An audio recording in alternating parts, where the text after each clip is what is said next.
नमस्कार दोस्तों।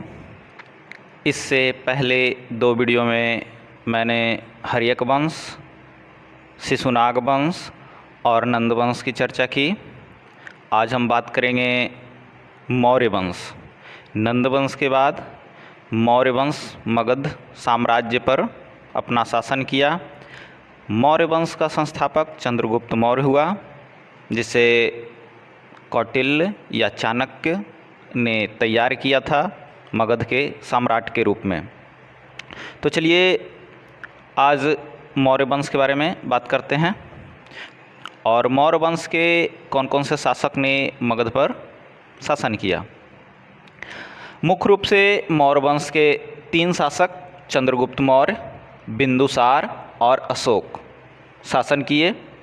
तो सबसे पहले चंद्रगुप्त मौर्य, जिन्होंने मौर्य वंश की स्थापना मगध पे किया। चंद्रगुप्त मौर्य 321 से 298 ईसा पूर्व तक मगध पे शासन किया। इससे संबंधित मुख्य घटना के बारे में हम चर्चा करेंगे। पहला पॉइंट है मुद्रा राक्षस में वृषल। चंद्रगुप्त मौर्य का वर्णन मुद्रा राक्षस में किया गया है, विशाखदत्त द्वारा रचित मुद्रा राक्षस में, जिसमें वृषल शब्द का प्रयोग किया गया है। वृषल शब्द का अर्थ होता है शूद्र। कहने का मतलब है कि मुद्रा राक्षस में चंद्रगुप्त मौर्य को शूद्र बताया गया है। अपने शासन काल से पहले, मगध के गद्दी पर बैठने से पहले 317 ईसा पूर्व में सिंध तथा पंजाब पर अधिकार किया।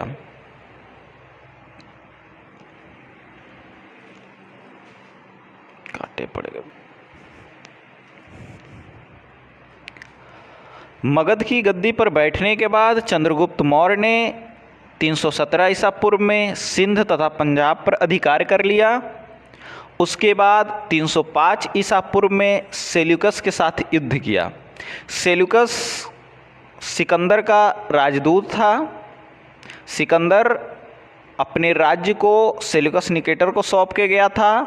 अपने राज्य विस्तार के लिए सेल्यूकस निकेटर ने चंद्रगुप्त मौर्य से युद्ध किया, जिसमें चंद्रगुप्त मौर्य की विजयी हुई और सेल्यूकस निकेटर पराजित हुआ। इन दोनों के बीच संधि हुई, जिसमें सेल्यूकस निकेटर ने अपनी पुत्री से चंद्रगुप्त मौर्य का विवाह कर दिया। चंद्रगुप्त मौर्य का सौराष्ट्र में एक राज्यपाल था, पुष्यगुप्त। पुष्यगुप्त नाम का एक राज्यपाल था सौराष्ट्र में, जिन्होंने सुदर्शन झील का निर्माण करवाया था। सुदर्शन झील का निर्माण करवाया था। चंद्रगुप्त मौर्य को भारत का मुक्तिदाता भी कहा जाता है।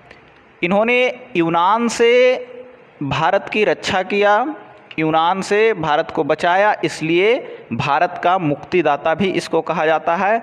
और अपने अंतकाल में चंद्रगुप्त मौर्य अपने अंतकाल में श्रवणबेलगोला में उपवास के द्वारा अपना प्राण त्याग किया। इस विधि को सलेखना विधि कहते हैं, यानी कि सलेखना विधि द्वारा अपना प्राण त्याग किया चंद्रगुप्त मौर्य। चंद्रगुप्त मौर्य के शासनकाल से संबंधित कुछ किताबें हैं। मुद्रा राक्षस, जो विशाखदत्त द्वारा लिखा गया है। इंडिका, जो मेगास्थनीज द्वारा लिखा गया है। मेगास्थनीज सेल्यूकस निकेटर का ही दूत था। अर्थशास्त्र, अर्थशास्त्र चंद्रगुप्त मौर्य का मंत्री जो चाणक्य थे, चाणक्य द्वारा अर्थशास्त्र लिखा गया। चलिए अब बात करते हैं चंद्रगुप्त मौर्य के बाद उसका उत्तराधिकारी बिंदुसार हुआ, उसका पुत्र, जिन्होंने 298 से 273 ईसा पूर्व तक मगध पर शासन किया। बिंदुसार का नाम अमित्रघात, इसको अमित्रघात कहा जाता है। अमित्रघात का अर्थ होता है शत्रु विनाशक, शत्रु को विनाश करने वाला। इसके समय में सीरिया नरेश एंटियोकस का दूत डायमेकस आया था बिंदुसार के शासनकाल में। और ऐसा माना जाता है कि मिस्र के राजा टॉलमी का दूत डायोनीसियस भी इसी के शासनकाल में इसी के राज दरबार में आया था। तो बिंदुसार से संबंधित कुछ घटनाएं इस प्रकार है। अब चलिए, बिंदुसार का उत्तराधिकारी अशोक बना। अशोक जो 273 ईसा पूर्व से 332 ईसा पूर्व तक मगध साम्राज्य पर शासन किया।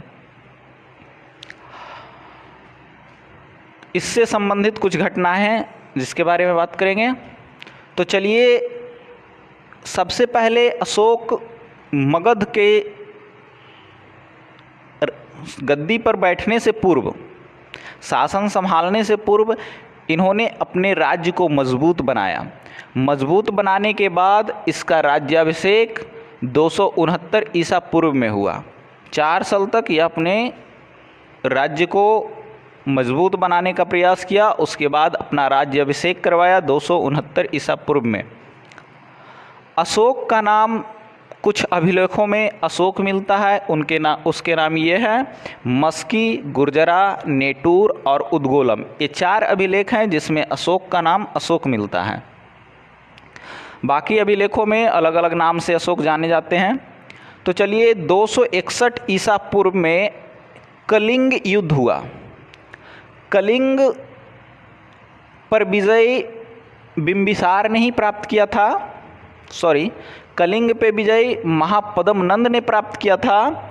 और महापद्म नंद के बाद ऐसा संभवतः माना जाता है कि यह फिर से स्वतंत्र हो गया था कलिंग बिंदुसार के समय में। बिंदुसार के समय में कलिंग पुनः स्वतंत्र हो गया था, जिसको मगध में मिलाने का प्रयास अशोक ने किया। इस कलिंग युद्ध में अशोक की विजयी हुई और इसमें बहुत लाखों लोग मारे गए, आम जनता मारे गए, सैनिक मारे गए, बहुत रक्तपात हुआ, जिसे देखकर अशोक का हृदय परिवर्तन हुआ और युद्ध नीति को यह त्याग दिया। राज्य विस्तार के लिए युद्ध नीति त्याग करके धर्म के प्रचार प्रसार में लग गया।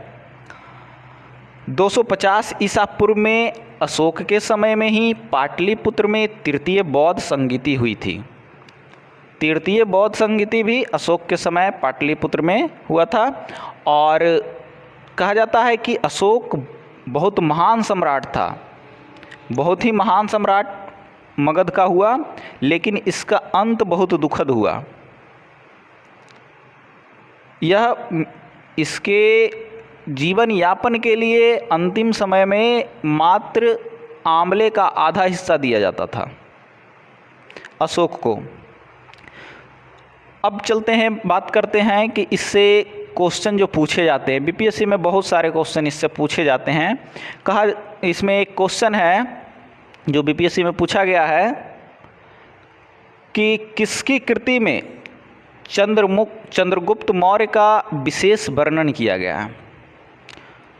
तो विशेष वर्णन चंद्रगुप्त मौर्य का किया गया है वैशाख दत्त के मुद्रा राक्षस में। मुद्रा राक्षस में चंद्रगुप्त मौर्य का विशेष वर्णन किया गया है। और एक क्वेश्चन पूछा जाता है कि किसकी कृति में मौर्य नगर प्रशासन का वर्णन किया गया है। तो मौर्य नगर प्रशासन का वर्णन इंडिका में किया गया है। मेगास्थनीज के इंडिका में मौर्य प्रशासन का वर्णन किया गया है। और भी इससे क्वेश्चन पूछे जाते हैं, जैसे ये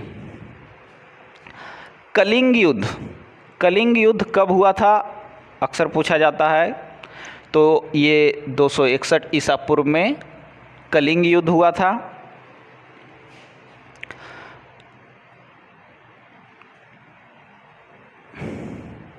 चलिए, धन्यवाद दोस्तों, आज का क्लास इतना ही। अगले क्लास में मैं बात करूँगा अशोक के शिलालेखों के, उनके अभिलेखों के बारे में। धन्यवाद।